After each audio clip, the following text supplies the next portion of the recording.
Guys, look! Dinner for tonight. Alimango. Alimango with gata. Ay, charan! Alimango tapos lagyan natin ng hipon. Ito ang aming hipon dito. Look guys, ang lalaki. Ay, hindi pa gaano. Mga medium size lang siya. So, yun ang ating mga kakailanganin sa ating ulam for tonight. Tara, let's. So, ayan na nga. First, olive oil. O oil lang. O pwede lang yan. So, sibuyas, bawang. Yan, lahat ng mga yan ating igigising. Isigisa muna lahat. Ayan. Then, ang ating onion. Luya yun guys ha. Luya, bawang, onion. So, maingay tayo kasi nakabukas ang ating raisins guys. Then, ayan ang ating mga alimango. Lalangoy na siya. Ayan. So, then next is patis. So, lagyan muna natin ng patis.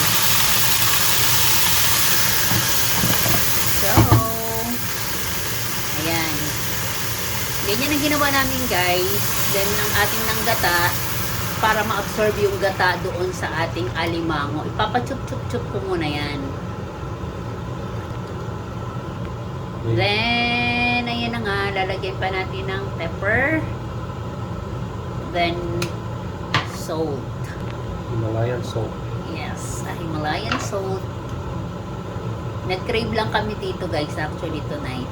Gusto namin magkamayan ngayon. Then, kubera na natin. At, see you later.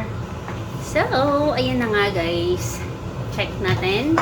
At ay kumulong na. Ayan. So, ilagay na natin yung rest na ilalagay natin yung ating hipon at ang ating gulay. So, lulutuin lang natin ang ating gulay at ang ating hipon. Mabilis lang ang hipon natin, guys. Then, that's it. So, wow. Sarap. Ang sarap. O, kamayan talaga ito ngayon, guys. Next, ang ating gulay, lagay lang natin dyan lahat. Then, tatakpan natin ito, guys. Then, luto na ang ating ulam for tonight. Malakas to sa kanin. So, ayan na nga. Takpan muna ulit natin. Lutuin lang natin ng konti ang ating kalabasa. See you later again. So, tara, silipin na natin guys ang ating ulam. So, ayan na nga. Hindi pa gaanong luto ang ating kalabasa pero pwede na natin ilagay yan ang ating sitaw.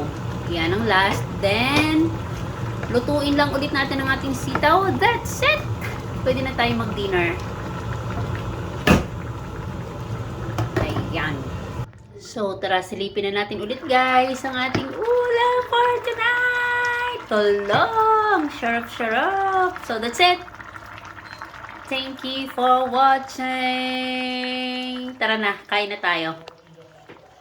Yun, sarap! Hala, papakain tayo ngayon guys.